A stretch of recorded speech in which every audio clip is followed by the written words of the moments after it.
Subscribe now and press the bell icon. Never miss an update. नमस्कार दोस्तों, आज से पहले इस चैनल पर आपने बहुत सारी एजुकेशनल वीडियोस देखी होंगी, मोटिवेशनल वीडियोस देखी होंगी, लेकिन आज हम जिस टॉपिक के बारे में बात करेंगे वो देश का मुद्दा है। चूंकि हम इस देश में रहते हैं तो उस विषय में भी हमें बात करनी चाहिए, ऐसा मेरा मानना है। अगर आपका क्या मानना है आप कमेंट करके बता सकते हैं। और अभी तक अगर आपने चैनल को सब्सक्राइब नहीं किया है तो प्लीज कर लें, बेल आइकन को दबा लें ताकि हमारी सभी अपडेट्स आपके पास पहुंच सके। आज हम एक एनालिटिकल बात करेंगे किसके ऊपर, फार्मर्स प्रोटेस्ट के ऊपर। आपने सुना होगा, न्यूज पे खूब चला हुआ है कि किसानों ने आंदोलन स्टार्ट जो है वो कर दिया था, 26 तारीख को ही कर दिया था। बॉर्डर्स को सील कर रखा है, दिल्ली के चारों तरफ जो है वो फार्मर्स बैठे हुए हैं। तो क्यों बैठे हुए हैं, क्या उसके पीछे लॉजिक है, वो सब चीजें आज वीडियो में चर्चा करेंगे। और उसके अलावा मीडिया, सो कॉल्ड जो बिकी हुई मीडिया है हमारे देश की, वो फार्मर्स के ऊपर जो सवाल उठा रही है, जो क्वेश्चनिंग कर रही है, उनके बारे में भी चर्चा करेंगे कि उनके पीछे क्या लॉजिक है और क्या उनकी वजह है, क्या वो सही है या वो गलत है। सबसे पहले मैं हाईलाइट कर दूं वो 3 कानून जिनके ऊपर मेनली ये विरोध स्टार्ट हुआ था। तो सबसे पहला जो कानून है वो बिल है रिलेटेड टू एसेंशियल कमोडिटीज, यानी कि जरूरी चीजों से संबंधित जो एक कानून बनाया गया। उसमें क्या है कि कोई भी व्यक्ति एक काफी हद तक जो है वो अपने पास चीजों को स्टोरेज कर सकता है।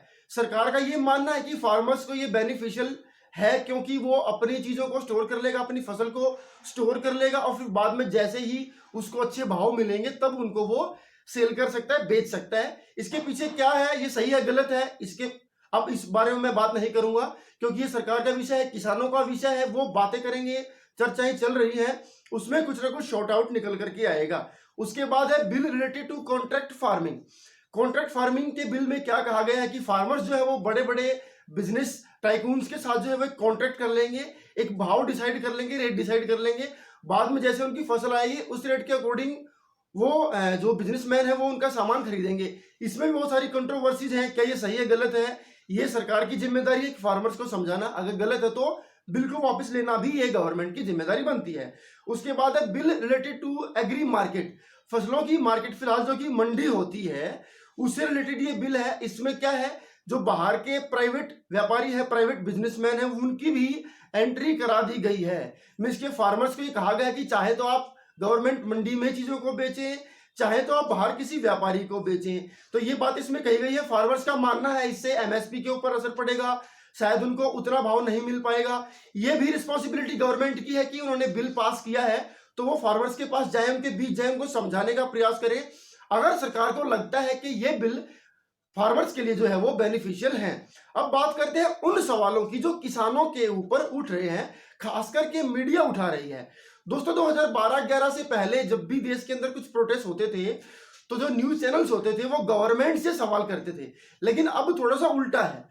अब क्या उल्टा है, अब जितने भी मीडिया चैनल है, मीडिया हाउसेज, जो बड़े बड़े मीडिया हाउसेज सो कॉल्ड, सभी की बात यहां पर नहीं कर रहा, लेकिन मेनली वो जो प्रोटेस्टर्स होते हैं, जो विरोध कर रहे हैं, उनसे सवाल उठाते हैं कि भाई आप क्यों कर रहे हैं, आपको किसने भड़काया है, आप बिके हुए हैं, आपके पीछे किसी और की साजिश है। ये सब चीजें आजकल देश में देखने को मिलती हैं और यही वजह है कि जितने भी ग्लोबल टाइम्स जो न्यूज़पेपर्स हैं, बाहर के जो चैनल्स हैं, उनके अकॉर्डिंग हमारे देश में जो एक ये कह सकते हैं कि बोलने की जो आज़ादी है उसका जो इंडेक्स है वो लगातार गिरता जा रहा है। खैर वो एक अलग मसला है। तो यहाँ पर मैं बात करता हूँ उन सवालों की जो फार्मर्स से पूछे जा रहे हैं। तो सबसे पहला बड़ा सवाल है कि why only Haryana and Punjab farmers are protesting, क्यों केवल पंजाब हरियाणा के किसान ही प्रोटेस्ट कर रहे हैं। तो फ्रेंड्स आपको बता दूं मैं, पूरे देश में जो एक मंडी सिस्टम है, एमएसपी सिस्टम है, उसका सबसे ज्यादा बेनिफिट जो है वो हरियाणा और पंजाब के किसानों को होता है। पर हेक्टेयर अगर प्रोडक्शन की बात की जाए तो भी यहाँ ज्यादा है। दूसरा सबसे बड़ा लॉजिक ये है कि यहाँ के 80 to 85% फार्मर्स को उनकी फसलों का सही दाम मिल पाता है फिलहाल के सिस्टम में। तो फार्मर्स का ये मानना है कि शायद ये सिस्टम अगर बंद होता है सो कॉल्ड न्यू फार्मर्स और एग्रीकल्चर बिल्स की वजह से, तो फिर हमारे ऊपर बहुत ज्यादा इफेक्ट पड़ने वाला है। वैसे मैं आपको बता दूं पूरे देश में लगभग 8 से 10% ही किसान ऐसे हैं जो एमएसपी का लाभ ले पाते हैं और उसमें भी बहुत सारे किसान हरियाणा और पंजाब से ही हैं।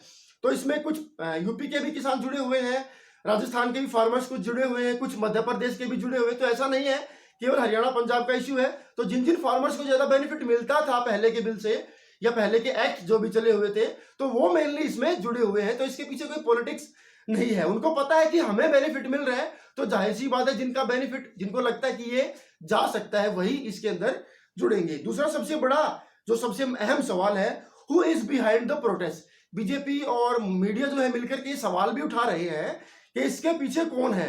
खालिस्तानियों की बात यहां पर करी गई है, कांग्रेस सपोर्ट इनको कर रही है, ये भी बात करी गई है। इससे पहले भी देश में बहुत सारे प्रोटेस्ट हुए हैं, अन्ना हजारे जी का भी प्रोटेस्ट हुआ था, वहां पर बीजेपी उनको पूरी तरह सपोर्ट कर रही थी। लेकिन उसको हम ये तो नहीं मान सकते ना कि ये बीजेपी ने प्रोटेस्ट कराया, ऐसा नहीं है। फार्मर्स ने अपने आप प्रोटेस्ट किया है, अपनी इच्छा से प्रोटेस्ट किया, अपने लिए प्रोटेस्ट किया। उनको लगता है कि शायद उनका कुछ घाटा हो सकता है, तो वो प्रोटेस्ट कर रहे हैं।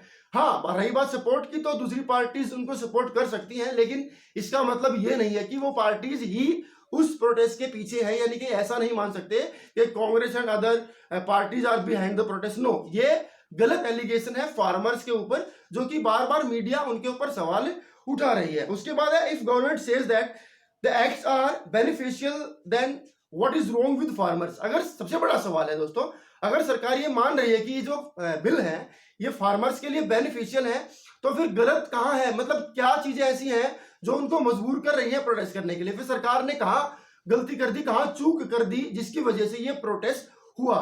क्या मेरा ऐसा मानना है कि सरकार अगर ये लगता है कि ये बिल किसानों के लिए फायदेमंद है, तो सरकार की जिम्मेदारी उसी वक्त बनती थी कि वो फार्मर्स के बीच में जाए, या उनसे पहले बात भी कर सकते थे। फार्मर्स का मानना है कि किसी भी किसान यूनियन से बात नहीं करी गई है ये बिल पास करने से पहले या बनाने से पहले, या जब भी इनको बनाया गया होगा उससे पहले किसी फार्मर से या फार्मर ऑर्गेनाइजेशन से बात नहीं करी, ऐसा जो है वो फार्मर्स का मानना है। तो सरकार की जिम्मेदारी बनती है, अगर वो वोट मांगने के लिए लोगों के बीच में जा सकते हैं तो वो उनके बीच में जाएं, उनको समझाएं, और जहां जहां उनको लगता है कि यहाँ पे कुछ मिस्टेक हुई है, उन चीजों के ऊपर क्या कुछ हो सकता है, वो गवर्नमेंट की एक बड़ी रिस्पॉन्सिबिलिटी है, ना कि, और मीडिया की भी मैं यहाँ पर बताना चाहूंगा, मीडिया की भी ये रिस्पॉन्सिबिलिटी है कि अगर फार्मर्स आवाज उठा रहे हैं, अपनी स्पीच को आगे लेकर के आ रहे हैं, तो ऐसा नहीं होना चाहिए कि जो प्रोटेस्टर हैं उनकी बात को दबाने का प्रयास किया जाए। या न्यूज चैनल पर अगर आप देखोगे तो चीजों को कैसे मैनिपुलेट करके बताया जाता है लोगों के सामने, आम जनता के सामने फार्मर्स की छवि को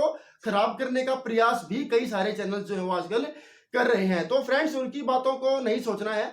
मेन चीज ये है कि उन लोगों को लगता है कि हमारे साथ कुछ गलत हो सकता है, इसलिए वो प्रोटेस्ट कर रहे हैं, और हमारा कोई अधिकार नहीं है कि हम उनको गलत कहें या गवर्नमेंट को गलत कहें, जब तक कि फैसला नहीं होता है। सरकार बातचीत के दौर में है, लेकिन मेरा ऐसा मानना है, अगर बिल बना ही दिए थे तो सरकार को चाहिए था वो किसानों को समझाए, उनसे बात करे, और पहले अगर बात होती तो ज्यादा अच्छा होता अब की बजाय। आपका क्या मानना है आप कमेंट करके बता सकते हैं। आई होप कि वीडियो आपको अच्छी लगी होगी, और प्लीज हमारे चैनल को कर लें सब्सक्राइब, सो दैट सभी चीजें आपके पास पहुंचा सके और अच्छी से अच्छी वीडियो आपके लिए बना सके। Thank you.